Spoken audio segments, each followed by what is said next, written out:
लड़कियों सुनो मेरी बात, हस्बैंड नाराज़ है तो करना क्या है, बस ये पाए बना के एक दफ़ा उसके पास ले जाए तो देखिएगा चेहरे की मुस्कुराहट।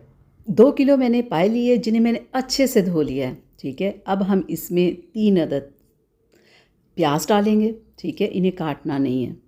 और इसमें 2 बड़े चम्मच अदरक लहसुन के पेस्ट के और कुछ खड़े मसाले, छोटी बड़ी इलायची, काली मिर्च, दालचीनी और 4-5 लौंग, 1 टेबलस्पून नमक, 1 टेबलस्पून रेड मिर्च का पाउडर, टीस्पून इसमें हल्दी जाएगी और इसमें काफ़ी सारा पानी हम डाल देंगे। पानी डालने के बाद हमने इसे प्रेशर लाना है पूरे 1 घंटे के लिए।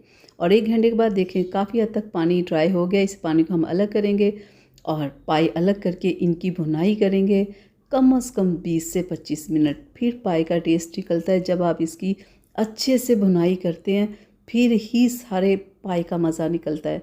अगर आप मिनटों में कहो तो ये काम मिनटों का नहीं, ये घंटों का काम है। 1 टेबलस्पून ज़ीरा, 1 टेबलस्पून खुश्क धनिया, 1 टीस्पून इसमें जाएगा ब्लैक मिर्च का पाउडर। पाउडर मसाले ऐड करने के बाद फिर से आपने इसकी भुनाई करनी। इसकी भुनाई आधे घंटे से कम नहीं आपने करनी, आधे घंटे से 40 मिनट हो जाए। ठीक है, 25 मिनट ना हो, इतनी भुनाई इसकी करनी है। जो यखनी बच गई थी वो भी हमने इसमें डाल दी है और काफ़ी सारा मैंने इसमें पानी डाल के अब 1 घंटे के लिए हम इसे हल्की आंच पे पकने देंगे। कम से कम 2 घंटे हमने पाई को पकाना है। 1 घंटा प्रेशर लगाना है और 1 घंटा हमने हल्की आंच पे पकाना है। तो ये देखें जी, माशाल्लाह से अल्हम्दुलिल्लाह से यहाँ पे हमारे बहुत ही टेस्टी से हस्बैंड को मनाने वाले पाए तैयार हैं।